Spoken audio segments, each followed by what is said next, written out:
Tak ten otlačok, keď bude mať 60, tak ho podľa toho otlačku ešte budú vedieť identifikovať. Ty vole. Takže to sú všetko také veľmi pekné také ako keby informácie z toho života dieťatka. Je to veľmi, všetko to je pomerne skoro. A zaujímavé, že to bábätko je malinké, hej, že toto je asi 8. týždeň. Toto je 8. týždeň. To je asi 8. týždeň. Okay. A v tomto 8. týždni je už vlastne všetko vyformované. Hoci to bude potom ešte ďalej rásť, hej, že meniť sa, ale v podstate už sú založené všetky 8. týždeň, čiže pre nás možno 2 mesiace.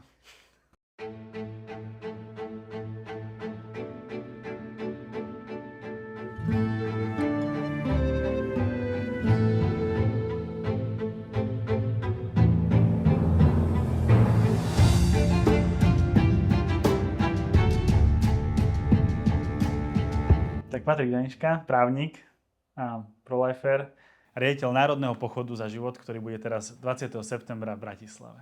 Vítaj u nás v Kultúre. Ďakujem. Potešenie je na mojej strane. Dobre, prečo si prolife?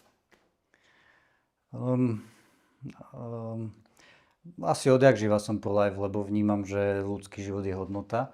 Ale tak, čo si tak pamätám zo svojho detstva, keď som sa dozvedel, že existuje niečo také ako potrat, umelý potrat.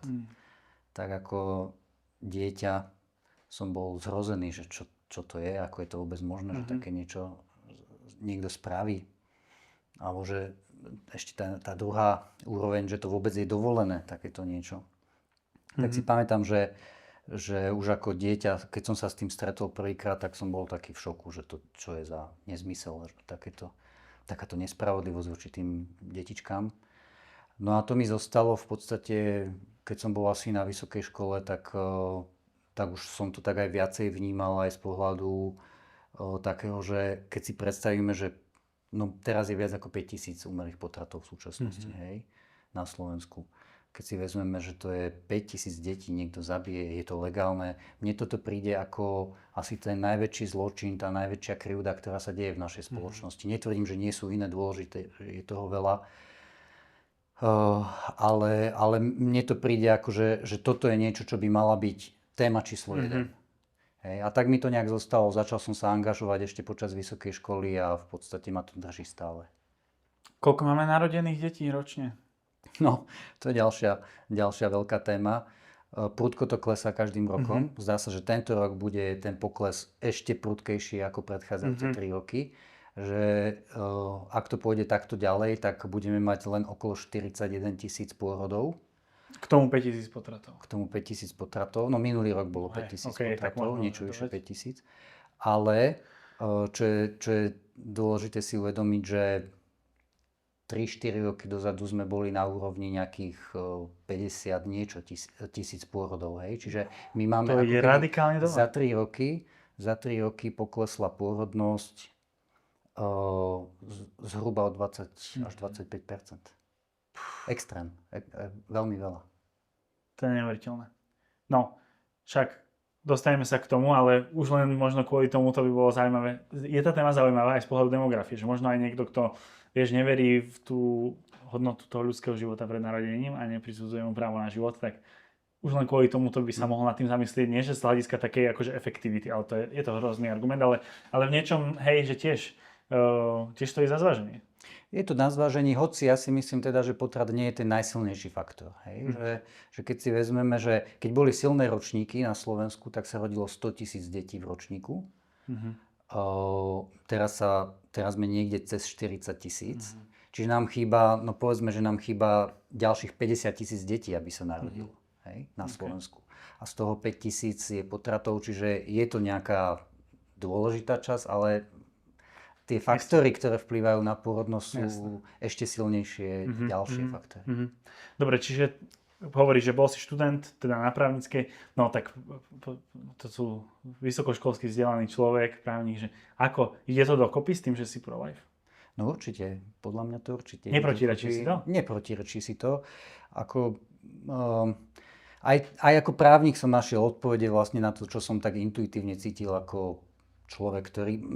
Podľa mňa každé dieťa, keby sa stretlo s otázkou potratu, úplne tak nezaujete, len popísané, že čo sa deje, tak prirodzená reakcia dieťaťa je, že sa z toho zhnusí, že mu to bude nepríjemné, že sa bude identifikovať s tým dieťaťom, že mu to príde, že čo to je za nespravodlivosť, že to nie. Ale potom príde človek do takého prostredia, kultúry, životného štýlu ľudí a podobne, kde sa to začne tak ako keby spracovávať, okresávať. A vrátane všelijakých aj takých akože sofistikovaných prístupov, vrátane všelijakých právnických argumentov a podobne. A ten človek sa akoby preklopí, hej. Ale myslím si, že to zdravé, ten zdravý základ, to zdravé jadro je tá prirodzená spontánna reakcia, že keď vidíme, že niekoho zabíjajú, je to nevinné dieťatko, tak je úplne prirodzené, že sa to v nás búri, že toto nemôže byť, hej. A samozrejme toto sa dá vyjadriť potom aj sofistikovanejšie argumentami, či už z oblasti biológie alebo z oblasti práva. Pre mňa príde ako veľmi také fascinujúce, že dnešná spoločnosť zvlášť sa veľmi chváli rovnosťou. Že rovnosť je taká hodnota. Áno, aby sme nikoho nediskriminovali. Aby sme nikoho nediskriminovali, veľa sa o tom hovorí, rovnosť, ale tu máme krásnu ukážku, takú jasnú ukážku nerovnosti a nespravodlivosti, kde časť ľudí vyčleníme spod ochrany, spod ochrany ľudských práv, práva na život, ničíme ich, zabíjame ich a tam zrazu akoby tá spoločnosť nie je schopná aplikovať ten princíp nediskriminácie a princíp rovnosti. Čiže dá sa to vyjadriť aj takýmito všeobecne uznávanými princípmi, ktoré podľa mňa vystihujú podstatu toho problému. Okay.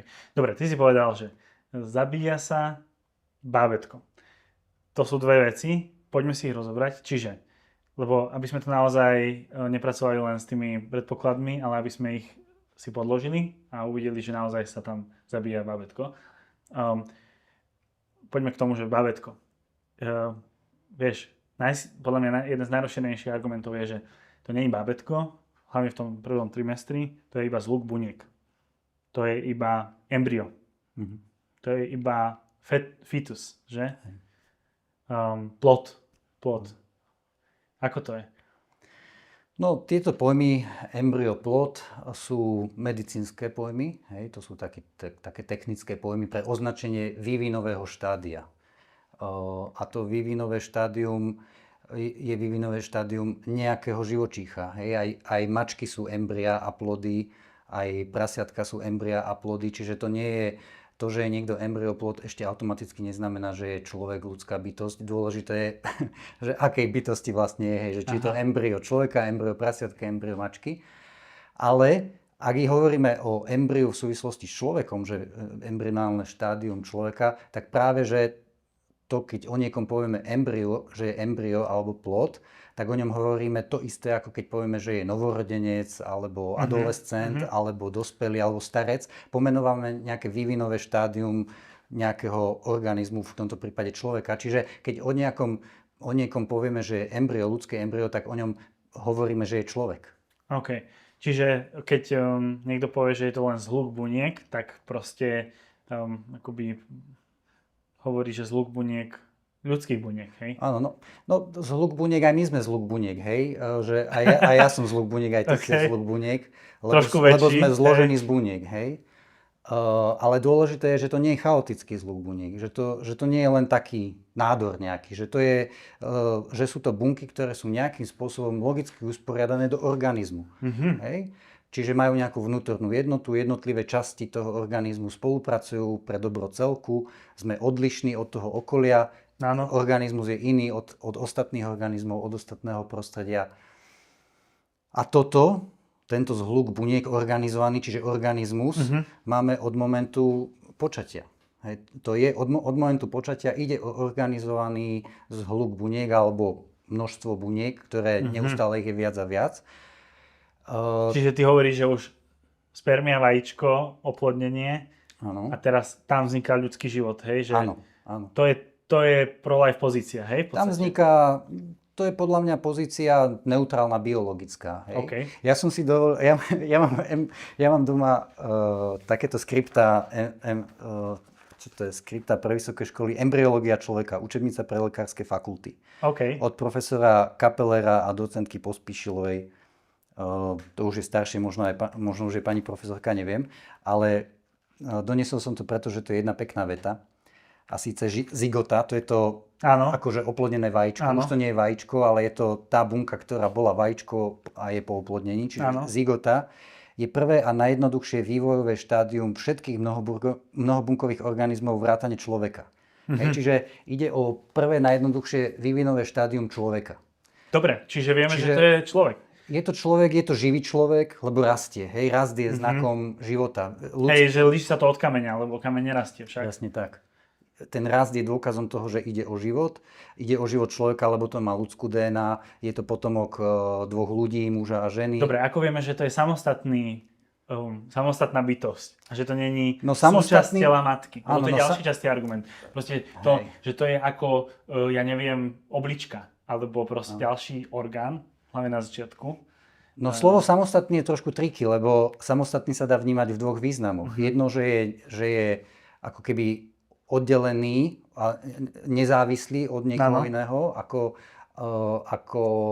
ako distinct, hej, odlišný od niekoho iného. A druhý význam je, že je nezávislý ako independent, že nie je závislý na niekom inom. Čiže distinct a independent, pre nás je to akože nezávislý. Hej. Dobre. A v zmysle akože nie je independent, lebo to dieťa závisí na matke prvých niekoľko mesiacov, nevyhnutne závisí na matke, lebo bez matky by to dieťatko neprežilo. Čiže v tomto zmysle nie je nezávislé, ale je odlišné. Koniec koncov ten spôsob, ako telo matky reaguje na prítomnosť tohto dieťaťa, je reakcia na cudzí organizmus. Hej, býva nevoľno, začne produkovať určité látky, ktoré sú také obranné, ale zase to dieťatko vie produkovať iné, ktoré to vynegujú a podobne. Čiže ten organizmus ženy sa v určitom zmysle správa ako k inému organizmu, ale súčasne, vďaka Bohu, je to nastavené v prírode takým spôsobom, že matka to svoje dieťatko dokáže prijať, má na to špeciálne orgány, poskytne mu maternicu. Vlastne však A tvorí... hostinné tak, prostredie. Poskytuje výživu, poskytuje bezpečie, poskytuje miesto, kde to dieťa v tie prvé mesiace svojho života dokáže rásť, vyvíjať sa, až je natoľko pripravené, že sa môže narodiť. Ale ani potom nie je nezávislé. Keď necháme narodené dieťa len tak niekde položené, tak ono zomre za pár hodín možno, hej, bez jedla, keby bolo v chlade alebo niečo podobné. Čiže to dieťa je aj ďalej stále závislé na pomoci ostatných ľudí. A tá závislosť sama o sebe nedáva niekomu status, že nie je človek alebo že je človek. Tá naša nezávislosť v zmysle independence nie je niečo, čo by z nás robilo ľudí alebo neľudí. Hej, k tomu sa ešte dostaneme, lebo to je samostatná téma, pri tom, že teda kedy sa dobre, môžeme povedať, že toto je druh človek, vieš, ale potom sú ľudia, ktorí povedia, no dobre, biologicky je to druh človek, má to vlastnú DNA, ale keďže to napríklad nemá ešte niektoré orgány, napríklad mozog úplne vyvinutý, tak proste nemôže mať vedomie a tým pádom není ešte človek v tom zmysle, že by sme mu dali tie ľudské práva. To stane až niekedy neskôr. A tam vlastne prichádza tá otázka, že kedy? Áno. Podľa mňa tá otázka je, že či je osobou, hej? Lebo osoba je ten pojem, ktorý nás odlišuje v tom, že iné živočichy nie sú osoby. Tak, hej? Čiže máme človeka a na tom by sa zhodli mnohí. Mnohí by povedali, že áno, aj teraz sme ich možno presvedčili, že dobre, má to vlastnú DNA, ľudskú DNA, DNA odlišnú od matky a od otca. Však, keď by sa zobrala mu vlastne DNA tomu už tej zygote v podstate, tak tam sa vlastne páruje DNA matky, otca. Tam vlastne, ako by to mohlo byť súčasť tela matky, keď to má inú DNA.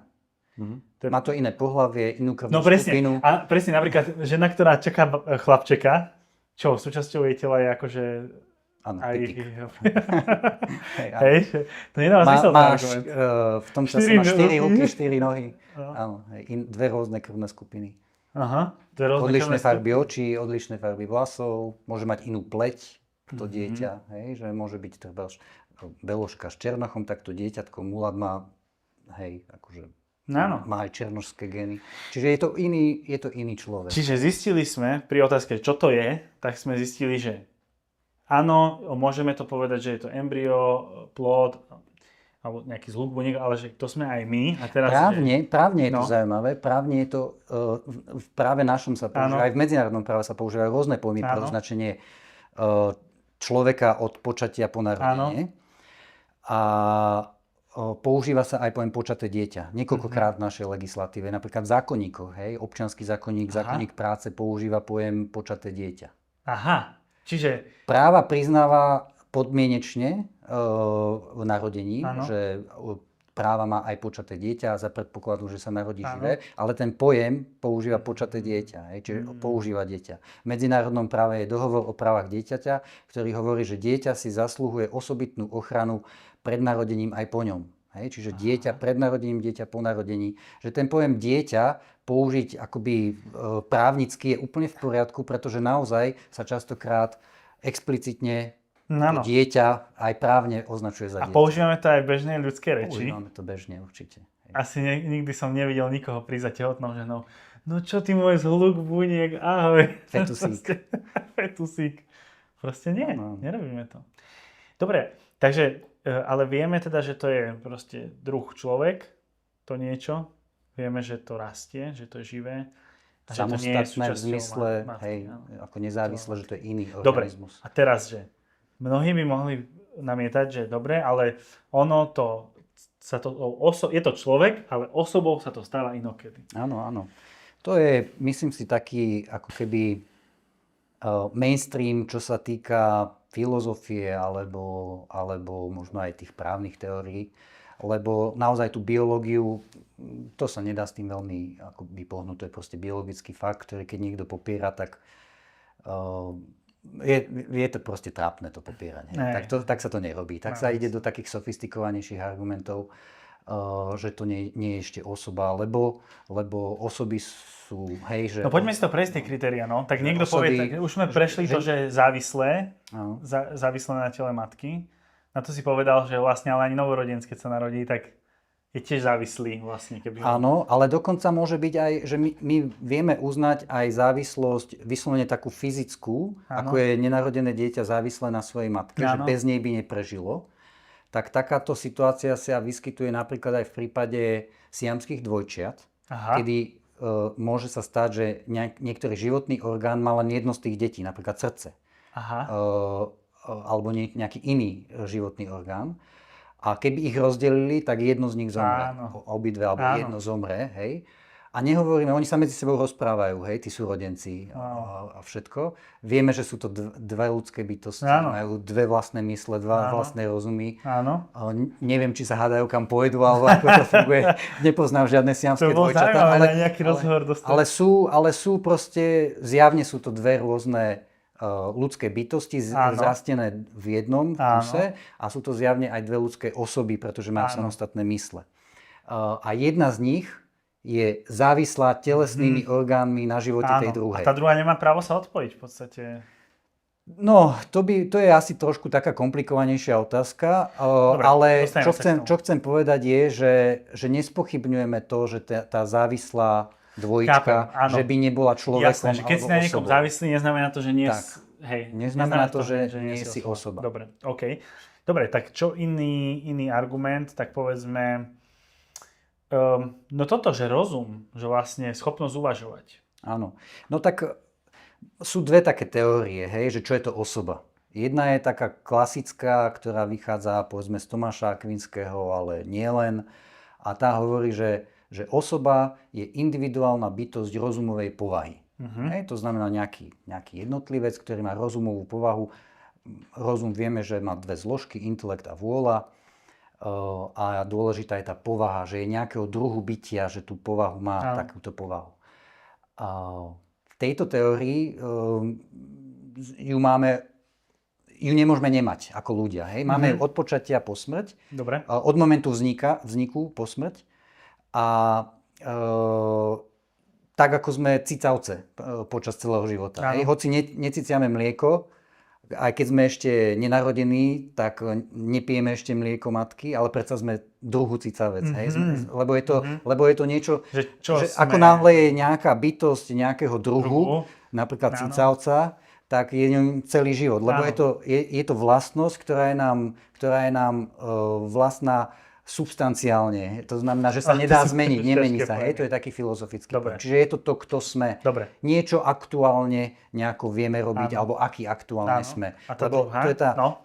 ešte ten druhý filozofický pojem je akcident. To znamená, do slovenčiny sa to prekladá prípadok, myslím, alebo nejak tak smiešne. Čiže to je aký sme. Hej? Že ja som človek, som osoba, to sú veci, ktoré sa nemenia, ale som taký vysoký, Aha, že taký jasné, lebo však nie opálený, sme rovnakí však. taký ostrihaný. No, jasné. Hej, že aj ja sa mením, že tie prívlastky sa menia, rastieme, Áno, jasné. priberáme. Ale ten druh sa nemení, hej, v niečo. podstate stále si Ale človek. stále som človek, stále som to, kto som, sa nemení. Dobre. Mení sa to, aký som. Dobre, a tá druhá, ten druhý prístup? No a ten druhý prístup je, že vlastne tá osoba je niekto, kto určité vyššie mentálne funkcie aj dokáže už prejavovať. Hej?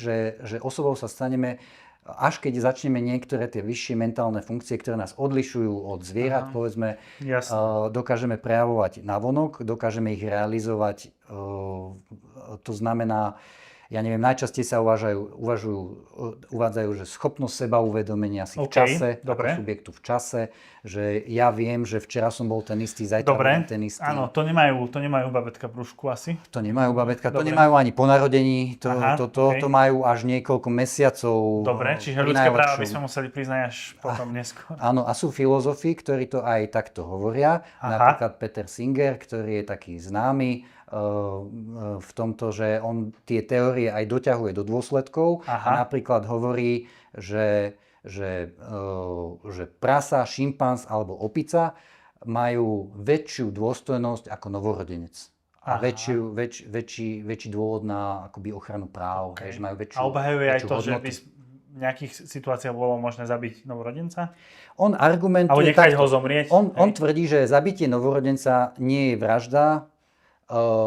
Rovná sa to podľa neho tomu istému, čo potrat, ktorý nepovažuje za vraždu. Lebo to doťahuje do dôsledkov však. Doťahuje to do dôsledkov. Vražda by to bolo až od momentu, keď tie určité vyššie mentálne funkcie dokáže prejavovať, čo je niekoľko mesiacov po narodení. Čo ľudia, ktorí trpia nejakým mentálnym postihnutím? Oni si tiež neuvedomujú sami seba možno? Áno, mentálne postihnutie. Potom to alebo môže ľudia byť, v kome? Môže to byť človek v kome, môže to byť človek, ktorý je opitý, hej? Alebo je pod sedatívami, hej? Že ide na operáciu a teraz on bude tam 12 hodín ležať ako poleno. Okay. Ja si povedal, že to je dočasné, ale teda vieme uviesť aj príklady, kedy sú trvalé takéto následky. A tým pádom môže on povedať, tým, že dotiahne do dôsledkov tú svoju teóriu, že človek, osoba si až vtedy, keď si sa seba uvedomuješ, tak dotiahnuté do dôsledkov ľudia, ktorí sa neseba uvedomujú a teda, či ide o babetka v brúšku, alebo ide o novorodencov, alebo ľudí s mentálnym postihnutím, alebo ľudí v kome, tak proste. Nie sú osoby, takže ich možno zabiť. Okay. Áno. Drsné. Drsné, na tom toto vidí, akože... Áno, no keby to tak človek, ktorý vyznáva túto teóriu, však nie je to osoba, lebo ešte nerozmýšľal niečo, že keby to bežnému človeku v populácii povedali, no dobre, ale to znamená teda, že začneme dieťatka chrániť až od 6. mesiaca, dovtedy môžu byť zabití novorodenci. Tak si myslím, že drvivá väčšina ľudí by sa zháčila, že že toto ja nechcem. Hej? Intuitívne by cítili, že to je nesprávne. Hej? Určite. Čiže aj takto sa dá demonštrovať absurdnosť toho argumentu. Okay. Ale niektorým filozofom to nebráni. Hej? Šialené. Poďme na ďalší nejaký také kritérium. Tak čo keby sme to nastavili tak, že neviem, tak to už sme mali, že sa vie o seba ako keby postarať, alebo že je independent, že prežije, hej, samostatne. Čo ešte sú také kritériá? No ja by som sa možno ešte tej filozofie držal, okay. Hej, lebo z tých biológií je veľa, že nemá mozog ešte. Hej, napríklad. Hej. Tak nemá mozog, že čo tým chceme povedať, hej, že nie je to až také dôležité, či človek má mozog, nemá mozog. Dôležité, čo ten mozog plní, je zjednotujúcu funkciu organizmu od určitého veku. Hej? Že dovtedy tá komunikácia vo vnútri a tá jednota organizmu, to, že ide o organizmus, je dosahovaná iným spôsobom, nie cez mozog. Až od určitého času túto funkciu preberá mozog. Čiže organizmom sme aj pred tým, ako máme rozvinutý mozog. Čiže to bol taký argument, že že biologicky, že nejde o Áno. človeka, lebo nemá mozog, lebo človek predsa má mozog, nie? Hej, Tak no, hen presne. to nemá mozog. Áno, takže nie je to človek, hej. Hej. Čiže takéto argumenty sa objavujú, ale dôležité je tá funkcia toho mozgu. Že prečo hovoríme, že má mozog, že robí z neho človeka? No lebo ten mozog zabezpečuje nejakú Isté. že ide o organizmus, hej, že o No a potom sú tu ľudia, ktorí povedzme majú nejaký úraz, prídu o časť mozgu, alebo vieš, že čo teraz povieme, že to nie je človek, že leží v kome niekde, polka mozgu je preč, lebo ja neviem, mal úraz. Vieš, to je proste, no, to sú také ťažké prípady. Polka mozgu je možno také diskutabilné, lebo existuje niečo také ako mozgová smrť, hej, že keď odumrie mozog, tak v podstate sa to uznáva v súčasnosti ako smrť človeka, hej, že už tých možností dospieť ako keby k definícii smrti je viacej a jeden z nich je, že aj tá mozgová smrť, hoci sú aj teórie, ktoré to spochybňujú, prípadne sú určité situácie, kedy bola konštatovaná mozgová smrť a predsa počase sa ten človek akoby prebral. Taký, hej, je to diskutabilné, ale... Je to diskutabilné, ale v zásade je to akceptované, aj u nás je to akceptované ako relevantný prístup určenia smrti. Dobre. Tak toto je ale zaujímavé, že vlastne celý tento argument, povedzme ľudí, ktorí schvaľujú umelý potrat, s tým, že je to možno človek, ale nie je to ešte osoba, stojí na predpoklade, že teda v nejakom momente sa stane tou osobou. A to je pre mňa zaujímavé, že vlastne teda musia jednak povedať, že kde je ten moment. A to by ma zaujímalo celkom, ale že vlastne toto sa v histórii už dialo, nie? Že vlastne sme hovorili o nejakých ľuďoch, že sú síce ľudia, ale nie sú osoby, nemajú právo na život. Áno. Aké sú také najznámejšie prípady? No tak bolo to na základe rasy častokrát, alebo na základe spoločenského statusu, že niekto bol otrok. Hej. Čo súviselo aj s tou rasou, niekedy nemuselo, hej, že do otroctva sa dalo dostať aj na základe iného kritéria ako rasy, na základe toho, že bol unesený vo vojnovom konflikte napríklad alebo podobne. Alebo nesplácal dlhy, tak sa stal otrokom. A ako otrok bol vlastníctvom toho otrokára. A záležalo od typu usporiadania toho otrokárskeho systému, ale niekde teda platilo, že ho mohol zabiť napríklad. Hej, toho otroka. Niekde nie, niekde musel... Boli aj také kultúry, napríklad tá židovská, kde musel rešpektovať určité pravidlá, nemohol zabiť toho človeka. Ale toto bolo jedno z nich. Otroctvo, otrokárstvo, rasa, prípadne možno nejaké vierovyznanie alebo etnicita, že na základe týchto kritérií sa povedalo, že to nie je človek ako my. Ja som biely, nie? Tak on nie je biely, tak nemôže byť človek predsa. Hej? To je ako toto, že ja som už narodený, ja som veľký, mám mozog, tak toto nemôže byť človek. Áno, ja už píšem statusy na Facebooku, ale tak nenarodené dieťa. Teraz na Instagram. Tak tento ešte nepíše nič, takže to nie je človek. Hej, to je taký podobný spôsob uvažovania. No, aj nacisti to vlastne robili, nie? Že oni aj v zákonoch samotných hovorili vlastne o Židoch ako o nejakých podľuďoch proste, hej. Že... No a ešte je zaujímavé rozhodnutie Najvyššieho súdu Spojených štátov, ktoré konštatovalo, že černosi sú iba z nejakého pomeru, nie? Ľudia. Osoby.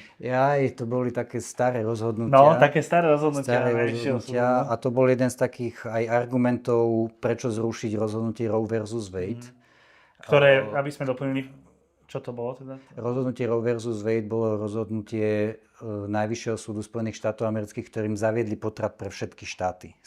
Legalizovali ho a povedali, že musí byť legálny. A keď to teraz pred pár rokmi zvrátili? A keď to pred pár rokmi zvrátili, tak ten argument bol, teda časť tých argumentov za zachovanie toho rozhodnutia bolo, že však to už je judikát, to už sa raz povedalo, už bol na to ďalší judikát, ktorý to potvrdil, že už to sa nedá zmeniť.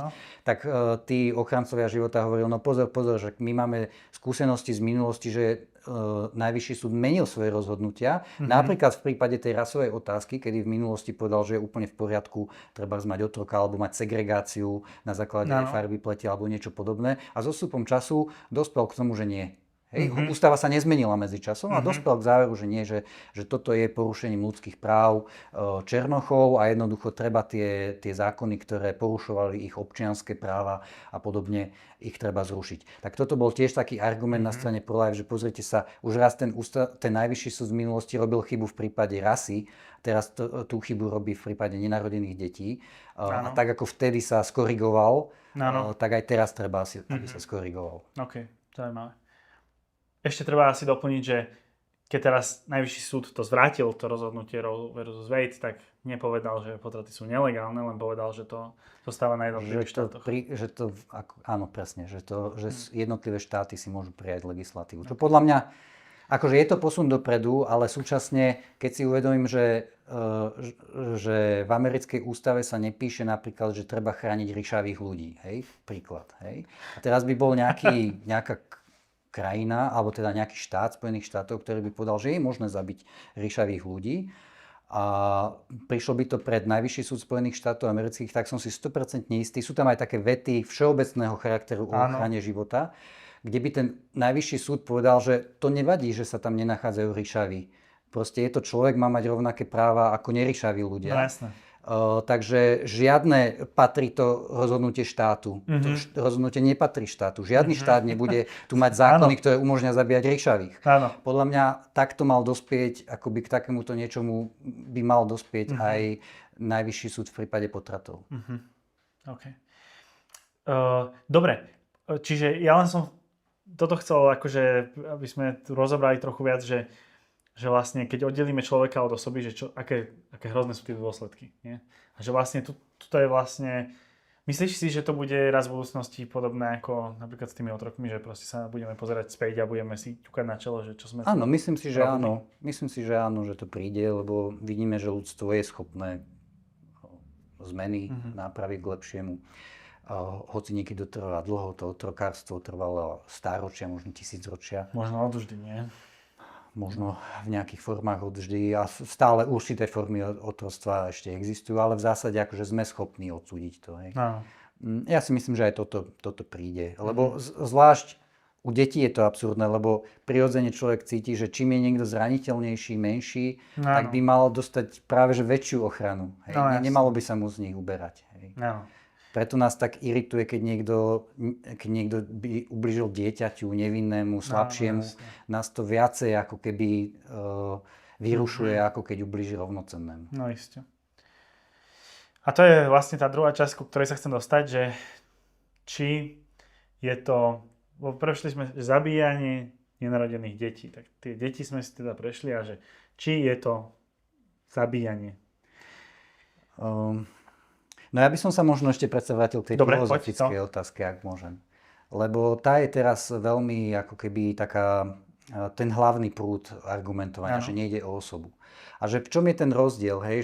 Že ten rozdiel Petra Singera a tej klasickej filozofie je v tom, že on teda hovorí, že až keď tu nejak tie vyššie mentálne funkcie, nech už sú to akékoľvek, dokážeme realizovať, až vtedy sa stávame osobami, tak... Ako taká základná otázka je, že prečo to ten človek v nejakom tom vývinovom štádiu tých 6 mesiacov po narodení napríklad začne realizovať. Kto mu to tam dal, odkiaľ sa to vzalo. Hej? A odpoveď na to je, že to tam je od začiatku, od počatia. To neprišiel niekto s nejakou inekciou a zrazu ten človek začal rozprávať. Hej? To tam bolo vo forme tzv. Aktívneho potenciálu, aktívnej potenciality. To znamená, že už tú schopnosť to dieťa malo. Ako aktívnu potenciálitu. Ale napríklad, že ty vieš lyžovať? Hej. Tak lyžuj. Ukáž mi, že lyžuješ. No tu zrovna sa to nedá. No, a čo by si potreboval na to, aby si mohol lyžovať? Sneh, zjazdovku, lyžiarky. Áno, musel by si sa zdvihnúť aj ísť niekam na hory, alebo tak, hej. Čiže by si musel prekonať nejakú cestu, nejaký čas, nejaké prekážky. Aby som to mohol robiť. Aby si to mohol spraviť. Ale si schopný to robiť, nie? Áno, keď sa opýtal, že či viem lyžovať, tak viem. Áno, si schopný lyžovať. Aj to ešte nenarodené dieťa, tu máš takú ukážku, hej. Ešte to nenarodené dieťa je schopné rozprávať, len to ešte potrebuje čas, aby dozrelo. Hej? Že keď si vezmeme taký mentálny experiment, že že máš embryko mačičky a embryko dieťaťa, Áno. tak vieš, že o 3 roky jedno z tých bude loziť Áno, kostoch, jasne. hňaukať, hej, Áno. a druhé bude ti už mudrovať, hej, a neviem čo, už budeš vidieť, že to je osoba ľudská, hej. A vieš to o nich už teraz, hej. A keby si sa k ním úplne rovnako správal, že po narodení ich dáš do kočíka, rovnako na ne rozprávaš, rovnako ich hladkáš, všetko robíš rovnako, tak predsa len z toho jedného bude stále len tá mačka a z druhého bude človek. A to je preto, že to je už v tom človeku dané. On len potrebuje čas, aby to rozvinul. A to nenarodené dieťa na tom už intenzívne pracuje od momentu svojho vzniku. Pretože sa delia bunky, rozvíjajú sa štruktúry telesné, rastie, vyvíja sa mozog. Že ako sa to tam deje vlastne? No, deje sa to zhruba tak, že... po týždňoch. Počatie, prvý moment je to počatie, že čo to vlastne je, že kedy vzniká ten človek, hej? A sú dve také ako keby časové milníky, že na začiatku počatia, to znamená, keď vznikne spermia do vajíčka, alebo až po nejakom dni, kedy sa vyformuje tá genetická informácia. V zásade pre tú diskusiu o potratoch to nie je taká dôležitá téma. Lebo či je to tak, alebo tak ale predsa len, ja by som sa priklonil k tomu, že je to ten moment vniknutia spermie do vajíčka, a to z toho dôvodu je taká pekná esej, ktorá hovorí o tom, ako sa biologicky začne inak správať to pôvodné vajíčko momentom vniku spermie. Ja som videl aj také video, ako sa tam zableskne a uvoľní sa obrovské množstvo... To neviem. Nevidel si to? Nie, Vložíme to do toho videa, nech to tu beží počas toho, ako sa rozprávame. Počúvaj, to je normálne, je spravený, ja neviem, kde to, cez nejaký ultramikroskop, ja neviem, ako to robili. Proste, že moment počatia je zachytený a tam sa uvoľní obrovské množstvo nejakého, neviem, či to je dokonca radioaktívnej, ako keby toho svetla, ale proste teraz sorry všetkým, ktorí som popletol tie pojmy, že ktorí vedia, ale že určite to sem priložíme, lebo to bolo pre mňa úplne, že wow.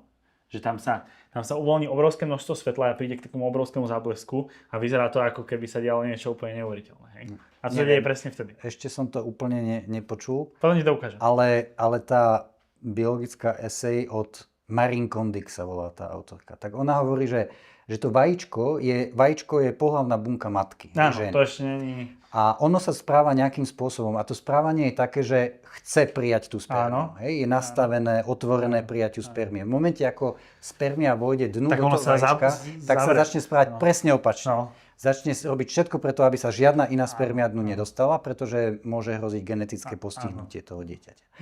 Čiže to je prvý moment, kedy už sa správa ako iný človek. Už sa nespráva ako reprodukčná bunka, už sa správa ako organizmus, ktorý sa bráni preniknutiu spermie, ktorá by mohla nejakým spôsobom poškodiť. A takýchto biologických argumentov je tam viacej. Spúšťa sa automatický mechanizmus v tom vajíčku, že sa tak upracujú tie genetické informácie, potom sa začnú preplietať. Je to proste to správanie už toho počas tých prvých 24 hodín toho organizmu, podľa mňa to už je organizmus, aj tá autorka to tvrdí, že to správanie nasvedčuje tomu, že už tam je ako keby, už to má ťah na nejaký cieľ. A ten cieľ je ďalej rásť, vyvíjať sa, ísť, žiť a vyvinúť sa v dospelého jedinca. Hej? Čiže už a prvá úloha tej novej entity je, že si sformuje tú novú genetickú výbavu, ktorá je proste trošku taká random, hej, alebo taká náhodilá, ale to je prvá úloha. Toto spraví a podľa nej potom ďalej pokračuje vo vývine. Dobre, ako pokračuje ďalej ten vývin? Lebo ja mám pocit, že bežný človek, keby sa opýtame, tak povie, že ja neviem, povedzme niekde... Vieš, že až keď začne byť maminke vidno brúško, vtedy začnú riešiť ľudia, nie? Že maminky vedia skôr, spravia si test, povedia oteckovi, postupne to povedia rodine a potom, akože, ale začne to byť vidno až neskôr a že podľa mňa tým, že je to také schované a ľudia proste nevedia, aj to, že sa technológia posledné roky a ako keby posledné 10 ročia vyvíjala, vieš, že ultrazvuk a tak, mnohí ľudia nevedia podľa mňa, že čo sa tam deje, tak skúsiš to približiť? Hej, no možno ešte začnem od konca, že jeden z takých zaujímavých fenoménov na západe je konkrétne z Ameriky, že mladšie generácie sú viac pro-life ako predchádzajúce generácie. A bola taká otázka, že prečo to je, Áno. že prečo sa to deje. A jednou z tých odpovedí môže byť aj to, že to je práve ten poznatok vo vede, tie 3D ultrazvuky, alebo celkovo ultrazvuk, 3D ultrazvuky, že keď matka príde z nemocnice že tehotná, tak donese fotečku dieťatka a ukáže to starším súrodencom. A oni vedia, že maminka už má v brúšku bábätko. Potom sa rieši, či to bude chlapček, dievča. A už sa pozerajú, už to študujú, že... Kde to tam je? Hej. No. Čiže toto môže byť za tým, že si to dokážeme lepšie predstaviť vnútri, ako to bábätko vyzerá, tak aj vďaka tomu môžeme lepšie chápať, že ide naozaj o človeka. Dobre, na začiatku to vyzerá ako malá gulička. To vajíčko je veľké asi ako vlas, hrubé asi ako vlas, ale je to len gulička. Hej? Čiže je viditeľná voľným okom. Také malinké. Hej? No, a niečo ako čiarka, keď je pravítko, tak tá čiarka na pravítku, tá milimetrová, také veľké asi, by sa zmestilo do tej čiaročky. Ale v tom je už všetko. Hej? Keď tam dojde k tomu počatiu, tam už je kompletný plán, ktorý sa vytvorí a všetko ostatné je už ako keby naprogramované. Už to ide ďalej. Keď to necháme, tak to pôjde. Keď to necháme a dáme všetky podmienky, ktoré sú potrebné pre ten rozvoj. To znamená, že je v tej matke. Hej. Do určitého štádia sa dieťatko vie vyvíjať aj mimo matky, ale po určitom štádiu už nie je nevyhnutná tá matka. Čiže potrebuje výživu, prostredie, teplo a tak ďalej, bezpečie. No a ten vývoj je veľmi rýchly, hej, že to delenie buniek napreduje, delia sa, postupne sa začnú diferencovať, najprv sa vytvorí veľa obalov, to je väčšina toho akoby a tam je taká malá časť, ktorá bude tá ďalšia časť organizmu, ale ten obalový materiál je opäť, to je dočasný externý orgán toho dieťaťa. To nie je niečo cudzie, my ho pri pôrode stratíme, už ho nenosíme so sebou, placentu a tie obalové materiály, už ich nepotrebujeme, ale do určitého času je to náš orgán, ktorý je mimo nášho, on je naše telo, hej, to je súčasť nášho tela, ale je to akože taký ten obalový materiál, ktorý počase už sa ho zdáme. Čiže začne to rásť a teraz pomerne rýchlo začne byť srdce. To si ľudia neuvedomujú. No, presne. Že napríklad, určite to je, už dávno sa uvádzalo, že 21 dní od počatia. 21 dní, ale najnovšie výskumy hovoria, že už vidia, zatiaľ to má len tvár také jednoduché trubičky, ktorá už začne pulzovať, že nejaký 18. deň od počatia. Už začína fungovať ako keby tá trubička malinká. Podľa mňa, keby sa opýtaš, možno aj ja by som vedel, že to bude v dňoch, ale lebo som sa tomu venoval, vieš, ale keby sa opýtaš niekde na ulici, povedali by, že možno 18 týždeň. No, 18 dní. Vieš? 18 dní. Také bezpečné je povedať 21. To už dlhodobo sa akože 21 dní a nenarodenému babetku v brúšku bije srdiečko. Tak. To ešte ani nevedia. To ešte skôr. To ešte maminka často nevie, že tehotná. Môže sa to stať, áno. Ty koks. No, potom mozog pomerne rýchlo tiež začne fungovať. Tiež najprv jednoducho, ale postupne rastie a začne preberať aj tú funkciu takého toho zjednocujúceho orgánu, ktorý koordinuje život v tom organizme. Dovtedy to prebieha na takej medzibunkovej výmene. Tie bunky, hoci nemajú mozog, hej, v tom štádiu, keď je 8, 16, 32 a tak ďalej, oni presne vedia, čo majú robiť. Oni sa začnú diferencovať tak, ako sa majú, lebo medzi nimi prebieha komunikácia na takej medzibunkovej úrovni chemickej a neviem akej všelijakej. A oni vedia, čo majú robiť. Oni sa začnú diferencovať. Až taký veľký a komplikovaný organizmus vlastne potrebuje ten mozog. Áno, a to neznamená, že skôr to nevie, čo... Takže ten proces je veľmi rýchly. Dobre. Ja neviem, také zaujímavosti sú... Už neviem teraz povedať úplne presne, ale veľmi skoro napríklad vzniknú otlačky prstov.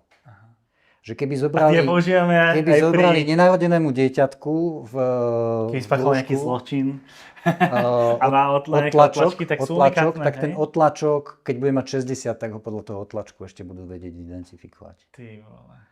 Takže to sú všetko také veľmi pekné také ako keby informácie z toho života dieťatka. Je to veľmi, všetko to je pomerne skoro. A zaujímavé, že to bábätko je malinké, hej, že toto je asi 8. týždeň. Toto je 8. týždeň. To je asi 8. týždeň. Okay. A v tomto 8. týždni je už vlastne všetko vyformované. Hoci to bude potom ešte ďalej rásť, hej, že meniť sa, ale v podstate už sú založené všetky 8. orgány, týždeň, všetko. čiže pre nás mužov 2 mesiace. Lebo v tehotenstve, vieš, keď ženy hovoria, že už som v neviem akom týždni. 8. týždeň, ja nikdy neviem. toto bude 8. týždeň od počatia zrejme, to znamená 10 dní tehotenstva, lebo tehotenstvo sa najčastejšie uvádza ako gestačný vek, že sa prirátajú 2 týždne. OK, každopádne. Od 2 týždne od menštruácie. Okay. To je taký, dobre. To je taký zvyk. Wow, toto je úplne, to je mega zaujímavé a zároveň šialené, že vlastne, že o čom sa tu bavíme, vieš? Že tá debata vlastne je, že no ale že pozeráme sa na tie, a je to, akože v niečom je to normálne, že pozeráme sa na tie ženy v akých situácii a neviem čo, že bo to vidíme, ale toto nevidíme, nevieme. Neberieme to do úvahy, nie? Pri tých debatách a pri tom rozhodovaní. Alebo to niekedy možno aj nechceme vidieť, nie? Lebo je to trošku nepohodlné, že niekedy sa taká pštrosia technika zvolí, že sa tak akože schová hlava do piesku. Schová hlava do piesku. Okay. Ale áno, podľa mňa je dôležité, v tej celej tej diskusii je dôležité vedieť aj tie biologické fakty a vedieť o tom dieťatku, že proste že keď to niekto vidí, takéto bábätko v 8. týždni, tak je mu jasné, že to je človek. Hej. Hoci ja teda, aj keď je to malinké, ako ten vlásoček, hej, alebo trošku väčšie, tak je to v podstate jedno, hoci to vyzerá ako guľôčka zvonku, dôležité je, čo to je. Hej. Že z tej malej guľôčky ľudského embria nebude iný živočí, hej, že proste to bude človek. Tak sme aj my vyzerali, hej, a ja som tak vyzeral, aj ty si tak vyzeral. Dobre, prvé 2 týždne sme trošku takí akože gulatí, hej, ale postupne začneme byť. Ale tak to je proste. Toto dieťa v tých 2 týždňoch vyzerá tak, ako každé iné dieťa v 2 týždňoch vyzerá. To je neuveriteľné. To je ten známy Reaganov argument, nie? Že všimol som si, že každý, kto je za potraty, sa už narodil. No. Hej. Dobre, len v krátkosti poďme prebehnúť ešte aj to, že či to je teda zabitie, lebo aj to je argument, ktorý niektorí zvolia, keď zistia teda, že to je dieťa. Áno. Tak majú ešte takú, že existuje taký argument ešte, že vlastne nie, to není vražda, to není zabitie človeka, lebo my to len vlastne odpojíme od tej ženy. Aha, dobre. Vieš, dobre. Thompsonová, ten huslista. Slavný huslista. Ja možno ešte uvediem takú, že uvádza sa, ako keby na účely vyjasnenia pozícií v tej diskusii sa používa taká logická štruktúra, ktorú používajú aj pro-life, aj pro-choice filozofii. Je z pohľadu pro-life argumentu a hovorí, že úmyselné zabitie nevinnej ľudskej bytosti alebo osoby je vždy morálne neprípustné. Dobre. Umelý potrat, to je prvá veta, umelý potrat je úmyselné zabitie nevinnej ľudskej bytosti, respektíve osoby. Druhá veta. A z toho logicky vyplýva záver, ak sú tie prvé 2 pravdivé, tak vyplýva z toho záver, že umelý potrat je vždy morálne neprípustný. Ak tie prvé dve sú pravdivé, tak ten záver je pravdivý. Hej? Áno. A teraz dá sa to spochybniť rôznymi spôsobmi. Najčastejší je ten, že niekto povie, že nejde o dieťa. Áno, to sme už rozobrali. Že nejde o osobu, tomu sme sa trochu venovali. Môže niekto povedať, že nejde o úmyselné zabitie, ale niečo, to je tá Thompsonová. Áno. A potom sú ešte, že nie vždy úmyselné zabitie nevinnej ľudskej bytosti je zle. To sú utilitaristi. Povedia, niekedy je dobré zabiť nevinného človeka, aby sa predišlo väčšiemu zlu. Obetujeme nevinného, hej. Pilát takto uvažoval napríklad. Alebo sú také prípady, ten sudca v Amerike, ktorý donesli mu Černocha, ktorého obvinili, že niekomu ublížil, a ten sudca stál pred dilemou, že no tak keď ho teraz neodsúdim, tak tu bude pogrom na Černochov, ale viem, že je nevinný, že čo spravím, tak utilitarista by povedal, že daj ho zabiť, lebo predídeš nejakému... Jasné, ešte niečomu horšiemu. Ale toto je tiež jeden z argumentov. Dobre, tak povedzme, ako pro-lifer odpovie na takýto argument? na takýto No, utilitaristický, hej. tak utilitarizmus má strašne veľa problémov, takých filozofických. Opäť, že dotiahnutie do dôsledkov, tam sa to ukáže? Takto, že aké dobro, koho dobro, kto to zváži, Aha. ako vieme, že to takto bude, hej, že to sú také technické. Hej, že ako vieme, že ten sudca, keby vlastne toho Černocha oslobodil, tak že by naozaj k niečomu horšiemu došlo. Tak. Niekedy Alebo to vieme predpovedať ako vieme, viac, že niekedy bude menej. trpeť viac, alebo ako vieme, je to strašne veľa, že koho dobro zahrniame do toho aj uvažovanie o tom dobre toho dieťaťa, zakomponujeme do tých úvah a tak ďalej a tak ďalej. Čiže je tam veľa ako keby vecí, že je to proste také len ako to cítim, že čiže to sa nedá sa to reálne spočítať. Jasné. To je prvý problém utilitarizmu. No a asi ten základný je, že je vo svojej podstate nespravodlivý. Lebo je nespravodlivé zabiť nevinného človeka. Čiže ideme do nejakej principiálnej roviny, že jednoducho nemôžeme zabiť nevinného človeka. Hej, že to je odpoveď vlastne na ten utilitarizmus, ktorý znie ľúbivo a ľudia ho aj tak častokrát v takej bežnej populácii častokrát to je ten kľúčový argument, že a čo keď bude chudobné, a čo keď toto. Presne, že však bude mu horšie, čo sa má narodiť do takej rodiny alebo do takého prostredia. Tie utilitaristické argumenty sa používajú, ale vo filozofii sú veľmi rýchlo ako keby vyvratiteľné alebo spochybniteľné. Ale čo povedať a sami by sme človeku? nechceli voči nám, aby boli aplikované, hej? Teraz keď mi niekto povie, že keď ťa zabijem, tak zabraním nejakému väčšiemu zlu. Hej, že vlastne toto by som asi povedal takému bežnému človeku, nie tomu filozofovi, ale ktorý to uplatňuje, že aha, tak počkaj, to znamená, že teraz máme ísť pozabíjať všetkých chudobných ľudí, lebo sa im žije ťažko, vieš. Napríklad. No. Dosť problematické. Keď si človek predstaví, že by bol na tom mieste tej obete, tak hneď sa na tú vec začne pozerať inak trošku.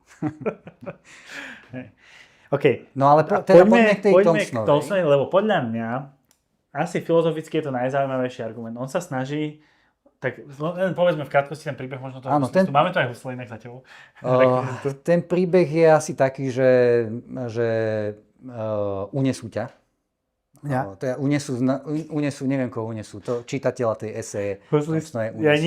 Unesú ho a pripoja ho na slávneho huslistu, lebo zistili, že ten slávny huslista trpí nejakou nevyliečiteľnou chorobou a jediný spôsob, ako ho uzdraviť, je, že ho napoja na organizmus iného človeka a ty si jediný človek na Zemi, ktorý má práve tie biologické schopnosti, neviem, krvnú skupinu alebo čokoľvek, ktorá ho môže zachrániť. Čiže ťa unesú a napoja ťa na toho huslistu proti tvojej vôli. A spraví to nejaká organizácia milovníkov vážnej hudby, hej, tak ťa nájdu ťa. To je myšlienkový experiment. Hej. Myšlienkový experiment. A teraz tá Thompsonová sa pýta, že a vy teraz mi chcete povedať, že ten človek, keď ho takto unesú, že on nemôže sa odpojiť? A prirovnáva to k tehotenstvu. Prirovnáva to k tehotenstvu, povie, že predstavte si, že teda sa zobudí ten unesený a povedia mu, že ste tu takto pripútaní, ale keď sa odplúdate, zomre ten človek, ale nebojte sa, je to len na 9 mesiacov. Hej, čiže sa snaží ako keby taký paralel s tým tehotenstvom. A vlastne snaží sa vytvoriť ako keby taký dojem, že tieto dve veci spolu súvisia, že ten istý argument za tým uneseným huslistom je ten istý argument, ktorý v prípade tehotenstva. A tak ako ty sa môžeš odpojiť od toho huslistu, a nie je to vražda? A nie je to vražda. Čo to je? Je to odpojenie sa s efektom, že niekto zomrie, ale za čo ty nemôžeš. Tak to isté sa deje pri tom tehotenstve, že my to dieťatko len odpojíme od tej matky, lebo chceme, aby nebola tehotná. My vlastne nechceme smrť toho dieťaťa. Presne, že nám nejde o to, že keby to dieťa prežilo, tak vlastne my sme boli možno aj radi, ale pointa je, čo my chceme, že aby nebola tehotná. Lebo nejde o úmyselné zabitie. Presne.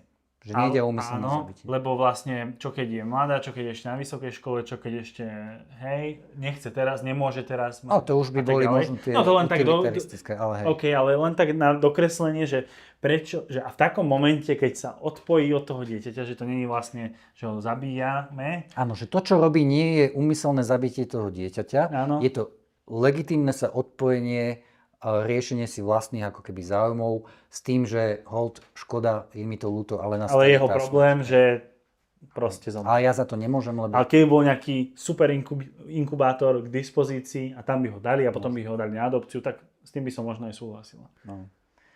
No tak celý tento príbeh je ako keby snaha o spochybnenie tej premisy, že úmyselné zabitie nevinnej ľudskej bytosti, že ona tvrdí, že nejde o úmyselné zabitie, hej. Ale tá paralela nesedí. No Tam je poď, povedzme tam je strašne veľa ako keby rozdielov. Prvé je, že unesenie, hej, že to tehotenstvo nie je únos, hej, že matka sa ocitne tehotná v drvivej väčšine prípadov v dôsledku svojho vlastného konania dobrovoľného. Možno to nezamýšľala, ale je to tak, hej, že keď sa dobrovoľne vystaví pohlavnému styku, tak tento prípad už nesedí. Dobre. Čo sedí, je prípad znásilnenia. V tomto zmysle by sedel prípad znásilnenia, hej. No potom ďalší prípad, ďalšia vec, čo nesedí, je ten spôsob, hej, že tu je to vykreslené ako nejaké odpojenie sa, ale v skutočnosti, keby už len toto, keby povedali človeku, že dobre, viete sa z toho dostať von, a tu máte mačetu, musíte toho huslistu rozsekať na kúsky, až potom sa vám bude dať ako keby dostať von, hej, tak si myslím, že drvivá väčšina ľudí by už povedala, že toto nejdem robiť. Aha. Že znie to tak dobre, že odpojiť sa však. Hej. No ale čo sa reálne deje? Ako vlastne? To sme si ešte nepovedali. Ako vyzerá vlastne taký ten umelý potrat? Tak záleží od vývinového štádia toho dieťaťa. Hej, že v tých skorších štádiách, asi do nejakého 8. týždňa povedzme, že sa používa taká odsávačka.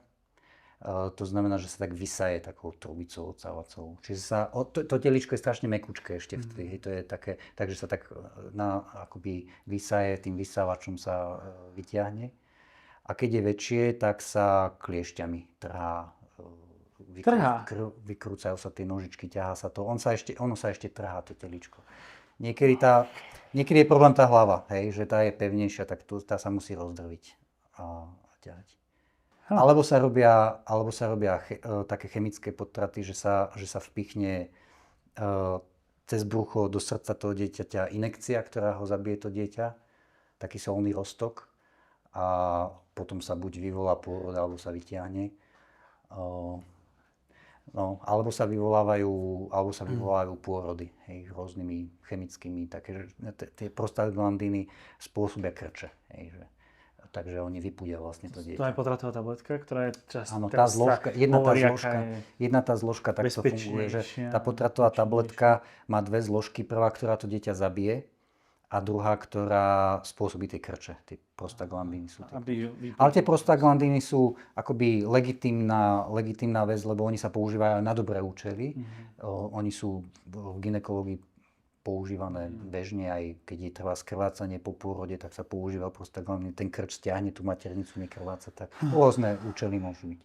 Aj pri napríklad zamoknutom potrate, ak treba už to dieťatko vybrať, tak sa niekedy používa takýto spôsob, že sa dajú tie prostaglandiny a ono sa... Zamoknutý je prirodzený, že nechcem. No, že zomre samo to dieťa. Hej. Ale zostane ešte...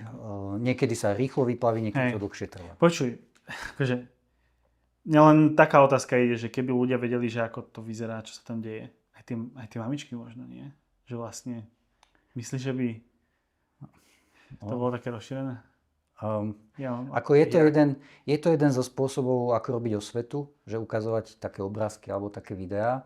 A viem o tom, že to je veľmi silné, že to silno vplyva na ľudí a na ich rozhodovanie, na ich rozmýšľanie. Teraz sme to len opísali. O tej téme. Len si to predstavuje človek a je to... Hej. To je masaker. Sú to také, že keď to človek vidí, tak niekedy sa tak hovorí, že lepšie raz vidieť ako 100-krát počuť. Že kto má žalúdok na to a pozrie si to, tak ho to ovplyvní. Ale napríklad tí gynekológovia to robia pomerne často a predsa to robia. Že akože nie je to záruka. Oni sa odosobnia, že ja som lekár, to je moje povolanie, to musím robiť.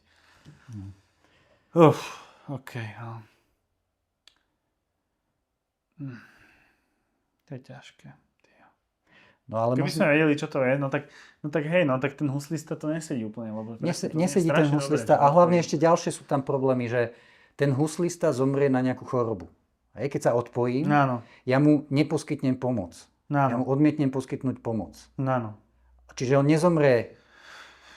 nezomrie, tá príčina smrti je tá jeho choroba. Kým to nenarodené dieťa, keď odpojím, tak ono úplne prirodzene je v prostredí, kde patrí. Je to úplne prirodzený spôsob, tá matka má tú maternicu na to. Na nič iné není vlastne tá maternica. Na to slúži a tá maternica poskytuje tú základnú bezpečnosť, výživu, bezpečie A čiže to je opäť rozdiel. Ono, to dieťatko nezomrie v dôsledku nejakej choroby, nejakej patológie, ale zomrelo by v dôsledku toho, že mu odoprieme niečo, čo v danom vývinovom štádiu je úplne prirodzené, potrebné, fyziologické, normálne, čo mu musíme dať, aby žilo. Tak ako keby dospelého človeka hodili do vákua, hej, do miestnosti, kde nie je vzduch, tak zomrie, hej, alebo ho vyhodia ja neviem, nejaká vesmírna táto obežná družica, alebo čo, a pohádajú sa a vyhodí ho. Ja som ho nezabil. Len som ho dal von. Len som ho dal mimo. Hej. Čiže keď dáme toho človeka do prostredia, kde nedokáže prežiť, aj my nedokážeme prežiť v každom prostredí. A to malé dieťatko je ešte náročnejšie na to prostredie a na tú výživu a na všetko. Keď ho dáme do toho prostredia, kde nedokáže prežiť, tak darmo sa my budeme vyhovárať, že ja som ho nezabil, to nebol.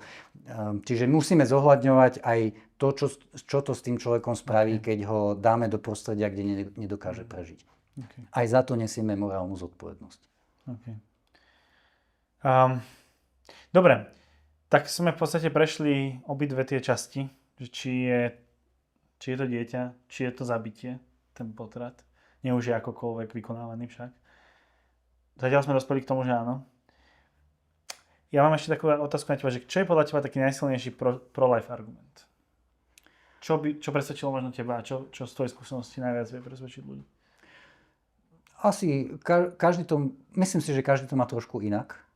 Hej, že sú ľudia, stretol som sa s ľuďmi, ktorí sú veľmi racionálni a oni na základe racionálnych argumentov si to premysleli a povedali, že takto, hej, že sú pro-life, lebo ich presvedčili racionálne argumenty. A sú ľudia, ktorých presvedčí proste emócia. Hej, že veľmi zaujímavé, toto je veľmi zaujímavé, že keď je tehotná mamička v strese, že nechce to babätko, hej, a teraz má plnú hlavu, ja neviem, ako to zvládnem, čo so mnou bude, tak robili sa výskumy o tom, že ako tá matka o tom uvažuje a čo by jej pomohlo pri tom rozhodovaní. A zistilo sa, že je taká teória, že volá sa to, že pravá strana mozgu, ľavá strana mozgu. Ono to nie celkom tak funguje, ale v zásade v človeku sú také dva prístupy, že jeden je taký emotívny, možno umelecký, možno taký akože taký spontánny a druhý je taký racionálny. Dobre. Hej? Tak tá mamička, ktorá je v tej stresovej situácii, ona to rácio nepoužíva vtedy. Ona sa riadi vlastne emóciami. Čiže ju treba ako keby osloviť a pomôcť jej na úrovni tých emócií. A čo veľmi pomáha, čo je skúsenosť ľudí, ktorí s takýmito mamičkami rozprávajú, tak kombinujú ako keby dve veci. Jednak je upozornené na to, že teraz to možno nejako vidí, ale keď spraví ten potrat, že ju to dobehne, že ona bude mať z toho výčitky svedomia, problémy psychické. Čo je fakt, čo je akože medicínsky fakt. Čo je veľmi častý fakt, áno. Že na to sú výskumy už. Na to sú výskumy, hej. Že nie úplne všetky ženy. Čím je ako keby jednoduchšia, hlúpejšia alebo nezodpovednejšia, alebo taká že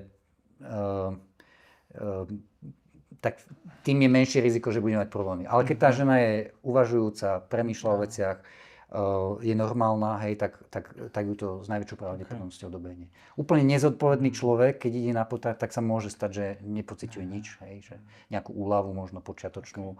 Ale niekedy to tých ľudí dobehne až na starobu, až na staré koleno. No dobré, a pomoc, určite pomoc takým a tá druhá vec, presne tak, že ponúknuť jej pomoc, že oni to popisovali, tí výskumníci, hovorili, že tá matka čelí, ako keby aj skúmali, že či by jej pomohlo napríklad hovoriť o adopcii. Tak hovorili, že to je najhoršie. Lebo ona vlastne ako keby čo prežíva v čase, keď je tehotná v strese, tak ona prežíva takú ako keby smrť seba samej v tom zmysle, že to, aká je ona, aký má status, že je povedzme študentka, alebo že sa jej rozbieha kariéra, alebo niečo podobné. A že vlastne ona tým prijatím toho statusu matky musí zomrieť, odumrieť tej súčasnej predstave o sebe.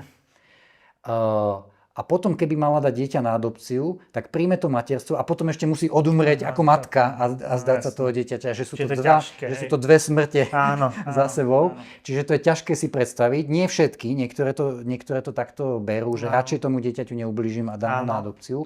Ale Počuj, musím ti do toho vstúpiť. Čo som bol na takom kurze, tak na jeden z prednášajúcich pri téme pro-life, tak bol černoch chlapík, v Amerike to bol, ktorý bol takto adoptovaný vlastne svojou maminou. A adoptovala si ho jedna rodina, ktorá si takto adoptovala ďalších, neviem koľko, 5, 6, 7 detí. A on vlastne teraz chodí po Amerike, po celom svete a rozpráva svoj príbeh.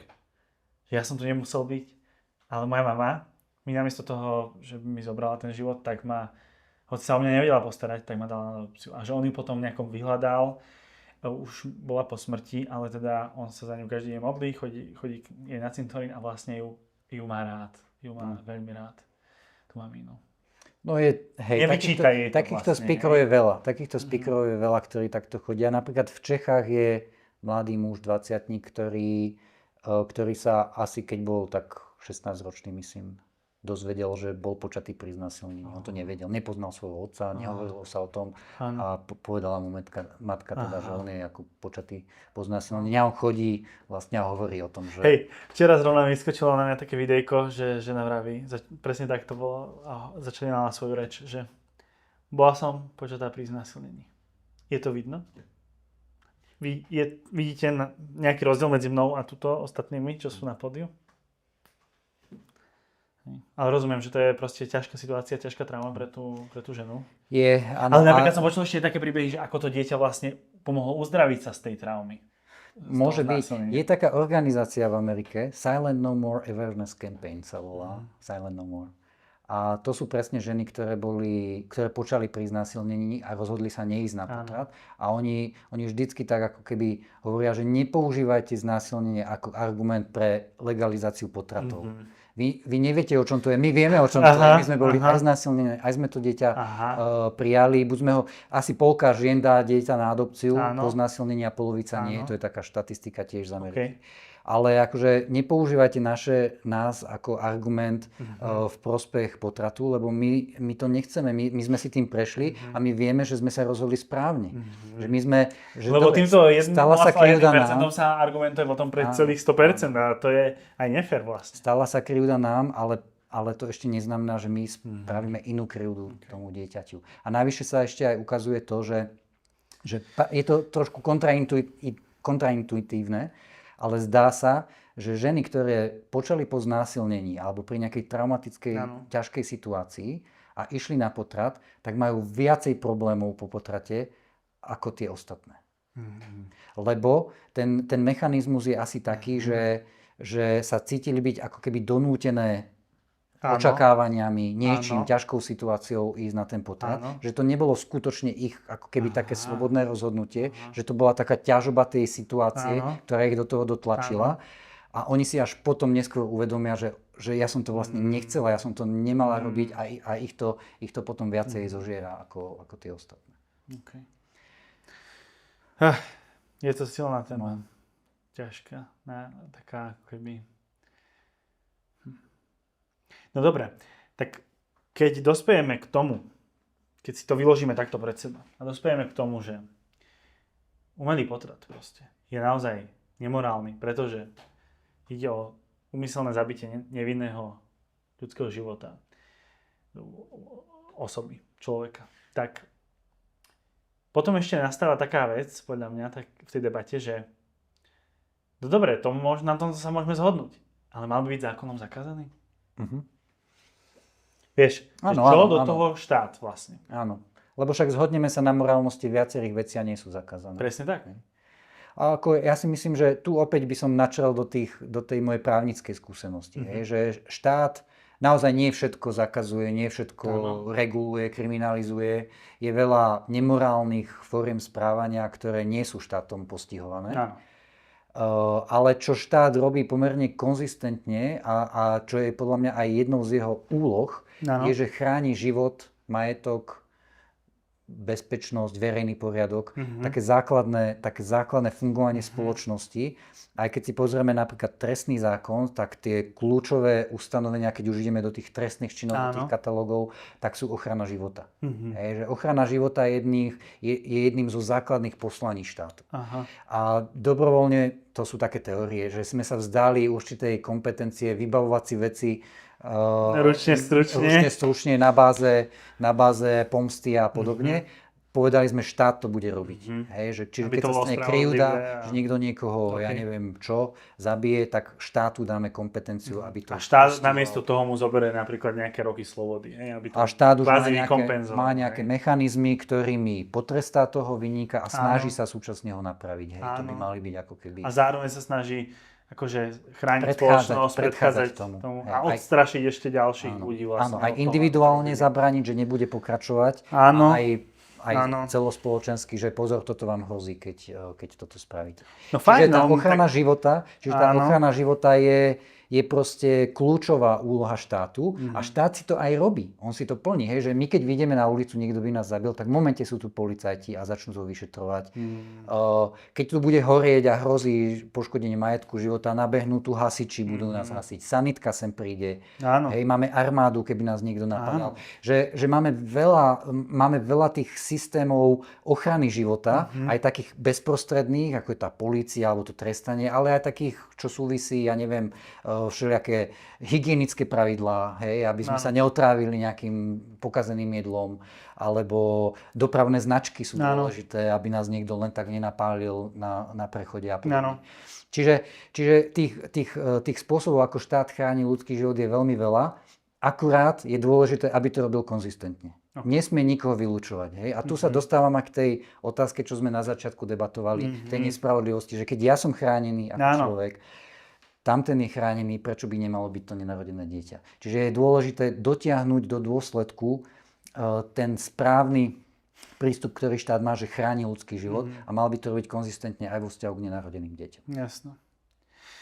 OK, no tak také dve najrozšírenejšie frázy, hej, sú, jedna z nich je teda, že ja som síce pro-life, ale prečo by som to mal vnúcovať ostatným? Čo by si na to povedal? Čo to znamená, že je pro-life? Hej? Že ak si uvedomuje, že ide o zabitie nevinného človeka, tak vezmime si podobnú situáciu, že ja som síce proti otroctvu, ale prečo by som zakazoval niekomu inému vlastniť otroka? Alebo ja som proti znásilneniu, prečo by som zakazoval, ale prečo by som vnúcal niekomu inému, že nemôže znásilňovať. Alebo ja som proti, ja neviem, vražde už narodeného človeka, tak ja ju nespácham, ale však vy si robte, čo chcete. Hej, že nedáva to logiku. Okay. Hej, raz, keď je to taká forma zla, že na to trpí nevinný človek a je to zásadná forma zla, tak jednoducho spoločnosť do toho musí vstúpiť. Hej. Lebo to robíme, to je normálne, že tie základné veci, ako je život, bezpečnosť a podobne, chránime aj na tej spoločenskej úrovni. Dobre. Čo tak fráza, ktorú inak práve teraz aj naplňame, lebo debatujeme o potratoch dvaja chlapi. No. Čo fráza, že mužov do toho nič nie je? Nemajú maternicu. Ruky preč od mojej maternice. Dá sa na to veľa spôsobmi odpovedať, hej, že akože podľa mňa z takých ako keby takých najjednoduchších spôsobov aj pravdivých odpovedí na toto je, že neplatí to, proste to nevadí, že muži nemôžu byť tehotní. Je to spoločenská otázka. Je to spoločenská otázka, ktorá je dôležitá a muži majú dostatok inteligencie na to, aby vedeli posúdiť aj takéto spoločenské otázky. Hej. Takže ja mám na to moju obľúbenú, že nemusím byť otrokár alebo otrok, aby som bol proti otroctvu. Nemusím byť žena alebo zrovna nenarodené bábätko, aby som si urobil názor na potrat. Áno. Niekedy sa dá aj tak vtipne, by som povedal, že mužov do toho nič, že oni nemajú maternicu. To je možno pravda, ale zase muži na tom nebudú určite až tak zle, lebo väčšina gynekológov sú muži. Hej? Čiže oni vedia pochopiť aj tie veci, ktoré sa týkajú špecificky žien. Hej? Že nemusia mať maternicu na to, aby mohli byť dobrí gynekológovia. A ešte v dnešnej dobe... Alebo dobrí legislatívci, alebo dobrí filozofi. Alebo niečo. A v dnešnej dobe ešte sa dá argumentovať aj tak, že ako vieš, že sa neidentifikujem ako žena? Áno. Ale mne ešte napadá vždycky taká ako keby jedna odpoveď. Áno. A síce, že ja si myslím, že to je úplne normálne, že muži vstupujú do tejto diskusie. Lebo keď si vezmeme, že dobre, nie každý muž to tak cíti, sú niektorí muži, ktorí sú pokazení, hej, že sú predátori. Ale veľa mužov, väčšina mužov si myslím, že sú ochranári. Že cítia minimálne voči blízkym, že ich potrebujú chrániť. Áno. Slabších, že keď sa stretnú s nespravodlivosťou, tak ženu, deti, svoje deti špeciálne, alebo kamarátov, alebo niečo podobné. Hej. Keď príde vojna, napadne nás niekto, kto pôjde nás chrániť? No chlapi nás pôjdu chrániť. Hej. Proste, alebo policajti, keď tu bude nejaká prestrelka, kto príde? Chlapi prídu nás tu brániť. Proste muži sú ochranári. Hej. My máme silu, viac ako ženy ešte fyzickú, hej. A máme ju využívať práve na takéto veci, aj ako je ochrana, že podľa mňa to je mužom vlastné, že sa snažia chrániť slabších a je to veľmi pekná, dôležitá, dobrá vlastnosť. A tu proste aplikujeme aj v tomto prípade. Keď si uvedomujeme, že niekto ubližuje nevinnému maličkému dieťaťu, tak sa to v nás úplne prirodzene ozýva. A keď sa to v nás ozýva, tak to je dôkaz toho, že niečo v nás je správne nastavené. Že máme srdce na správnom mieste. OK. Mne ešte napadá k tomu, že je to zaujímavé, že často pri tejto debate, že či muži do toho majú čo povedať alebo nie, že na oplodnenie treba dvoch. To je jasné, že na to treba aj toho chlapa, hej? Potom akože počas toho tehotenstva teda chlapa do toho akože nič není, podľa tejto teórie, že on nemôže do toho povedať, lebo to je voľba tej ženy. Moje telo, moja voľba, hej. A potom, keď sa narodí a napríklad vieš, keď žijú spolu, tak on má normálne akože rodičovské... Nie, každopádne má rodičovské práva, povinnosti a keď spolu žijú, tak sa musí normálne starať a keď spolu nežijú, tak platia alimenty. Čiže prečo by vlastne aj o tom potrate mala rozhodovať iba žena? Ako rozumiem, že je v nej, v jej brúšku, takže je tam ako keby... Máme pocit, že je to iba jej voľba. Ale akože realita je, že aj on je rodič. Celé to tehotenstvo má polku jeho DNA. Áno. Keď moja žena, vieš, keď bola tehotná, že ja som sa s tým dieťatkom rozprával, akože ja som mu čítal rozprávky, spieval som mu pesničky, hladkal som ho, modlil som sa za ne. Proste chápeš, že ja som s ním budoval vzťah už vtedy. V Amerike je teraz veľmi silný príbeh takého chlapika, ktorý proste vôbec neriešil túto tému, až kým jeho partnerka nešla na potrat bez toho, mu povedal.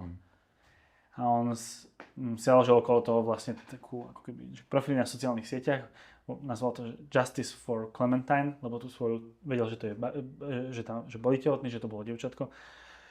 A dal jej meno Clementine a teraz vlastne chodí a pýta sa, že... No a ešte do toho všetkého zistil spätne, že bola použitá na vlastne organ harvesting. Výskum nejaký. Proste rozpredali ju na orgány, to bábätko. Toto je ďalšia vec, čo sa deje. To je vlastne obchodovanie s ľuďmi, s bielým mäsom. Však? Mnohokrát. Hej. Čiže je to strašne silné počuť jeho príbeh, lebo on vlastne je veľmi taký fakt úprimný v tom. Sa pýta tých ľudí, že tak čo, moja dcerka akože nemala ako keby právo na život, vieš? Nemohol som do toho nič povedať? Áno, je to tak, že tí muži sú ako keby vytlačení z tej témy, z toho rozhodovania právne, hej, že oni nemajú právne nástroje na to, aby niečo mohli zmeniť. A predsa majú aj muži silné slovo, lebo ono to nie je tak, že keď muž povie žene, že to je tvoja vec, ty sa rozhodni, tak tým vlastne komunikuje, mne to je jedno, hej, že mne na tom dieťaťu nezáleží. Ženie k tomu Čiže to je pravda, to treba povedať, inak, že tí chlapi často v tom zlyhávajú, tí kokšo, že koľko, vieš, žien by dobrovoľne išlo na potrat, keby mali pri sebe milujúceho partnera, ktorý ich ubezpečí, ktorý ich zahrnie proste láskou, prijatím, že ich uistí, že sa postará o ne, vieš, jasné, ona je vo veľmi zraniteľnej situácii. Vlastne sú to hajzli, ja to poviem takto, proste tí chlapi, ktorí to neuniesú a tú ženu to vystavia, nechajú samú. Mali sme taký program, snáď sa to podarí obnoviť, Gól za život, kde sme chodili na dediny a hrával sa tam futbal a hovorilo sa tam o tejto téme, že no tak keď sa s tým chlapi stretnete, tak neutekáte preto zodpovednosťou. Vy prídete za tou babou a poviete jej, že pomôžem ti. Ja sa pomôžem o to dieťa, budeme sa spolu starať. Lebo keď toto žena počuje, že má tú oporu, že vie, že sa má na koho spoľahnúť, tak je oveľa väčšia šanca, že na ten potrat nepôjde. Naopak, keď on ju posiela, ešte ju zaplatí, alebo ignoruje. Alebo jej povie, že ty si to vyrieš, alebo jej pohrozí, že sa rozíde s ňou a podobne, tak ju to veľmi ovplyvní. Určite. OK. No, Vráťme sa k tomu, že čo dodá štát do toho. Potom posledná taká fráza, ktorá sa pri potratoch proste často spomína je, že, um, že všetci sme proti potratom, ale líšime sa v tom, že ako to chceme riešiť. Vy, konzervatívci, vy to chcete zakázať a my sme za pomoc ženám, pomoc tehotným matkám a tak ďalej. Čo by si na to povedal? Ja vnímam to usilovanie o legislatívnu ochranu dieťaťa a pomoc v tehotenstve ako dva také základné piliere, na ktorých stojí pro-life hnutie. Určite modlitba je tiež veľmi silný pilier. Hej, že to je, ale keď zostaneme pri týchto dvoch, tak ono to je tak, že oni sa vzájomne aj doplňajú. Hej, že keď si vezmeme napríklad nejakú inú tému, že ochrana životného prostredia. Hej. Niektoré formy poškodenia životného prostredia sú trestný čin, keď niekto nejakú chémiu vyleje do rieky alebo niečo, tak sa dopustí trestného činu. A súčasne robíme osvetu. Hej. Chodíme na školy, učíme deti. Pravda. Pekne sa správate k životnému prostrediu. Takže oboje.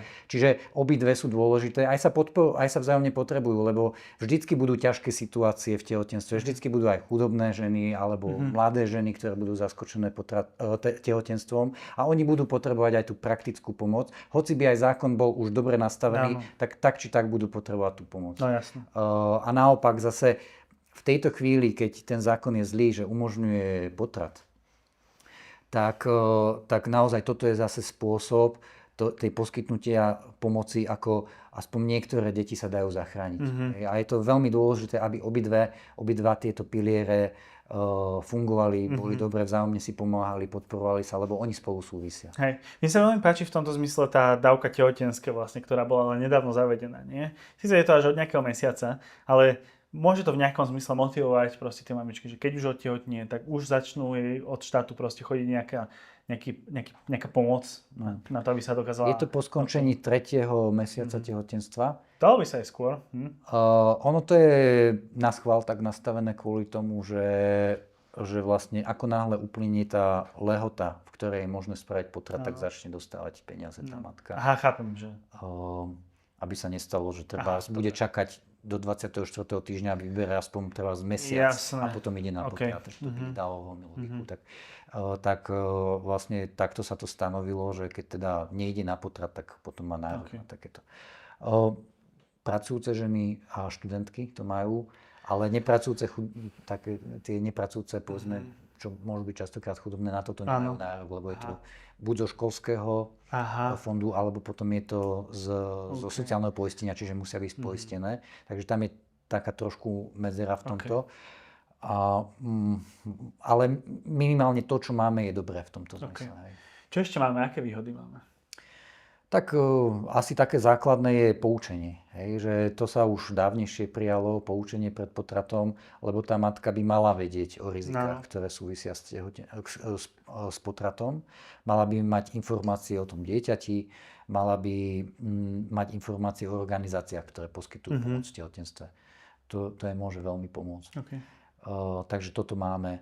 Je tam aj čakacia doba, hej, 48 hodín, 2 dní od poučenia. Áno. Je to veľmi dôležité, lebo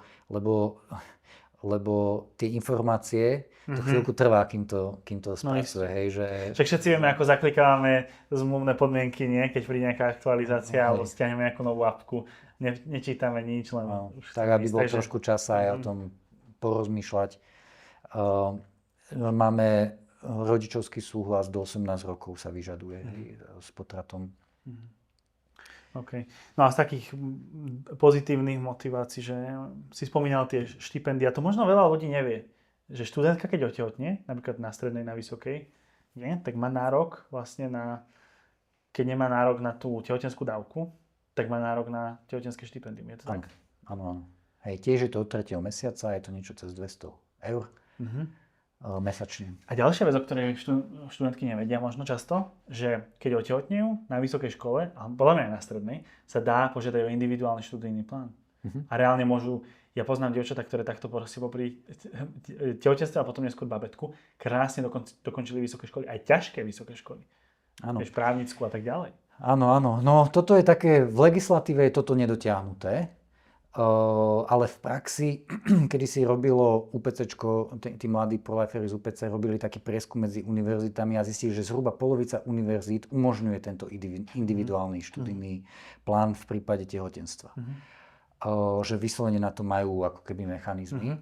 Aj bol taký nápad, aby sa to presadilo do legislatívy, že pre tento prípad tá škola musí umožniť individuálny študijný plán. Zatiaľ sa to nepresadilo do zákona, ale je to drobnosť možno, ale niekedy môže pomôcť. Áno, lebo to je na rozdiel od externého štúdia, je to bezplatne, lebo to je ako denné štúdium vlastne a je tam proste oveľa menšie sú nároky počas semestra, potom sa spravia skúšky a normálne sa ďalej postupuje, čiže je to...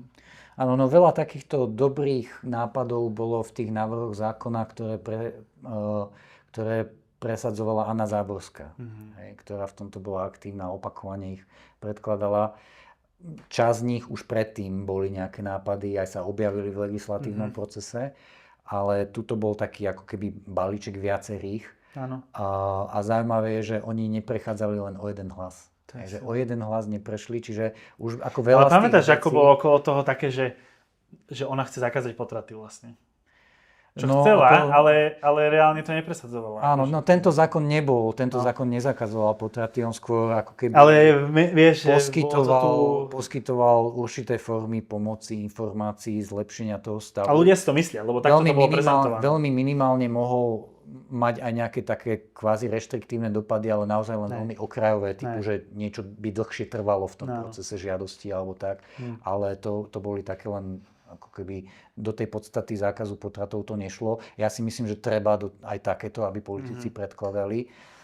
Ale myslím si, že veľká škoda je, že to neprešlo, lebo to bolo vidieť, že ten zákon je reálny, že on naozaj môže prejsť, že tam fakt chýbal jeden hlas. Takže, a opakovane sa to stalo, že chýbal jeden hlas. Takže to je reálna legislatíva, ktorá by mohla prejsť na Slovensku a myslím si, že by sa o to politici mali aktívne usilovať, aby to prešlo. No to je zaujímavá otázka presne, že teda čo by bol ten ideálny stav a ako k tomu môžu prispieť politici? No ideálny stav, keď hovoríme o ochrane života, tak je, že život každého človeka bude chránený rovnako. Takže my už sme to pre seba vymysleli, že nechceme, aby nás niekto úmyselne zabil. Už vieme, čo chceme. Už to treba rozšíriť. Už to len treba akože na všetkých priznať. To znamená na nenarodené deti, osobitne tie, ktoré sú ohrozené potratom, lebo náš zákon vlastne hovorí, že je možné zabiť to dieťa potratom do určitého štádia z akéhokoľvek dôvodu alebo bez udania dôvodu. A z nejakých dôvodov potom sa akceptuje tie zdravotné aj neskôr. Čiže taká dvojnásobná diskriminácia. Aj pre postihnutie, aj pre to vývinové štádium. Potom veľký problém, o ktorom sa málo hovorí na Slovensku, ale je umelé oplodnenie. Pretože pri umelom oplodnení zomiera ešte viacej detí ako pri umelom potrate. Nemáme, akože nie sú zverejňované nejaké presné čísla, štatistiky, že koľko detí takto zomrie, ale je to väčší problém. Ešte väčší problém ako umelé. Lebo čo? Lebo tam sa vytvorí viacero vlastne... Oplodní sa viacero vajíčok a nejak sa vyberá? Áno. Ono to funguje tak, že sa naoplodňuje viacej vajíčok, ktoré sa spravidla dajú také pod kameru a nechajú sa niekoľko dní vyvíjať. Potom sa to zrýchlene spustí a tie, čo sa nevyvíjajú tabuľkou, že presne v tomto čase sa malo rozdeliť, v tomto druhé delenie a tak sa vyhodia. Zničia sa. Niektoré zomrú aj spontánne, lebo to je prostredie, ktoré nie je akoby... Nie je vlastné, je to... že nevedia všetky prežiť v tom prostredí. Potom niektoré sa použijú, že sa implantujú, nie vždycky sa uchytia. Častokrát tie 3 cykly sú platené zo štátneho rozpočtu. Ale ani počas jedného cyklu sa nepodarí to dieťatko, že by sa uchytilo v tej maternici. Čiže veľa sa ich úmyselne ničí, veľa zomiera, pretože sú vystavené prostrediu, ktoré je pre ne nehostinné a veľa zomrie, lebo jednoducho je to celé také umelohmotné. Častokrát sú to ženy, ktoré sú už vo vyššom veku, ktoré už prirodzene by ani možno neboli tehotné, ale skúšajú. Čiže, no a čo je zaujímavé, tak krajiny, ktoré nejaké také štatistiky k tomuto boli, alebo také výskumy, tak sa tak najčastejšie uvádza, alebo častokrát sa uvádza, že na jedno narodené dieťa prípada približne 15 detí, ktoré zomrú v tom procese. Buď úmyselne sú zabité, alebo zomrú, pretože to jednoducho nevedia prežiť. S rastúcou epidémiou neplodnosti, ktorú teraz vidíme medzi hlavne mladými ľuďmi, tak mnohí sa uchyľujú práve k umelému oplodneniu, ale o tom to nevedia. No, čiže mnohí vedia tiež si predtým otvárajú. Predstav si takú hru, že dospelí idú hrať nejakú hru, že 15 súťažiacich a teraz, čo sú také tí na ostrove ich vysadia alebo niekde, hej, že 15 súťažiacich, že títo zomrú hneď, títo budú v zmrazničke, niekoľko mesiacov, možno rokov potom zomrú. Títo, ja neviem, čo sa s nimi stane, hej. Že niekam ich dáme, ale oni tam zomrú. Hej. A jeden z vás to prežije, ale aj ten bude mať podlomené zdravie, lebo tie deti majú podlomené zdravie. Oni trpia, oni majú zvýšenú chorobnosť, imunitný systém poškodený a podobne. Čiže z tých 15 prežije jeden a bude mať takéto poznačenie, že kto by do takej súťaže išiel. A toto je umelé oplodnenie. Som videl teraz, že vlastne narodil sa človek, ktorý bol, neviem koľko, desiatky rokov, myslím, bol zmrazený. Ako oplodnené vajíčko. Najstarší je... Najdlhšie zmrazené. Tak. Najdlhšie zmrazené, hej. Neviem, 30 rokov, myslím. On je vlastne o generáciu pozadu oproti svojim rovesníkom. Hej. No ja si pamätám, keď som bol v Amerike, tak tam bol taký zaujímavý moment. Častokrát sa tak hovorí, že to ešte nie je dieťa, že ani vy to neberiete, že to je dieťa, lebo keby horelo nejaké kliniky, koho budeš zachraňovať? Áno. Že ja neviem, novorodenca alebo deti v tom mrazáku. Tak toto sa stalo, hej, že keď bola nejaký ten hurikán, tak bolo nejaká nemocnica alebo nejaké centrum tej asistovanej reprodukcie, kde v tých mrazákoch mali tie zmrazené bábätká. A išla tam špeciálna ako keby záchranárska misia, ktorá ich odtiaľ zobrala, doviezla ich do bezpečia. Oni sa potom mnohé narodili a mali fotku s Bushom juniorom, prezidentom, obkolesený deťmi a hovorí, že toto sú tie deti, ktoré tá záchranná misia vtedy zachránila. Tak to bolo taký akože moment. On vtedy chcel prijať legislatívu, ktorá ako keby obmedzí to vytváranie tých zbytočných embryí a to zmrazovanie a tak. A vlastne ako hovoril, že pozrite sa, že toto sú tie deti, ktoré tam boli vtedy v tej klinike a tí záchranári tam prišli a... Wow. Čiže nehovorte, že to nie sú tam deti, to sú presne oni. Silné. Dobre, čo s tým vieme robiť prakticky? Čo s tým vieme robiť v najbližšej dobe prakticky? Tak možností je veľa, samozrejme. Hej, že tej kreativite sa v takýchto veciach medze nekladú. Ľudia prichádzajú stále s novými a novými nápadmi, že čo sa dá robiť. Každý má svoj štýl. Hej, umelec to môže umelecky poňať, filozoficky a tak ďalej. Ale myslím si, že sú aj také jednoduché formy, ako sa dá zapojiť do týchto činností. Jedna z nich je verejne sa ozvať, či už niečo napísať, zazdieľať na sociálnej sieti alebo také niečo. Bude tento rok 20. septembra pochod Bratislava za život, ktorý je takou pomerne jednoduchou príležitosťou prísť a už svojou prítomnosťou vyjadriť, teda, že som za ochranu života.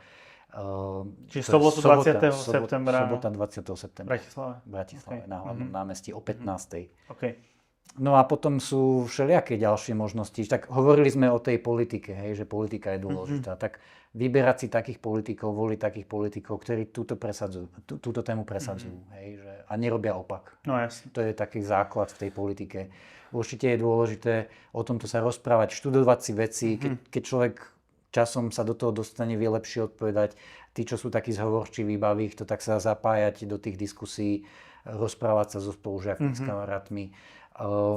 Podľa mňa je to veľmi takým aj povzbudením práve tie skúsenosti z Ameriky, že tie generácie postupne sa stávali viac a viac pro-life. Ja si myslím, že nás to môže čakať toto. Že je to téma, ktorá nie je taká ťažká. Ten potrat nie je až taká ťažká téma. Že človek, keď je schopný ako keby potlačiť ten egoizmus, ktorý za tým je, že čo keby sa mi to stalo, aby som mal zadné dvierka. Keď je schopný nemyslieť na to a myslieť na tú tému tak čisto, tak veľmi jednoducho dokáže dospieť k záveru, že by to malo byť zakázané. Okay. Dobre, Patrik. No možno, že sa nás opýtajú naše deti, vnúčata, potom keď raz už to bude, že čo sme robili, kde sme boli. Či sme boli 20. septembra v Bratislave na pochode za život. Však? A my im pustíme túto reláciu kultúry. Ďakujem, Patrik, že si bol u nás.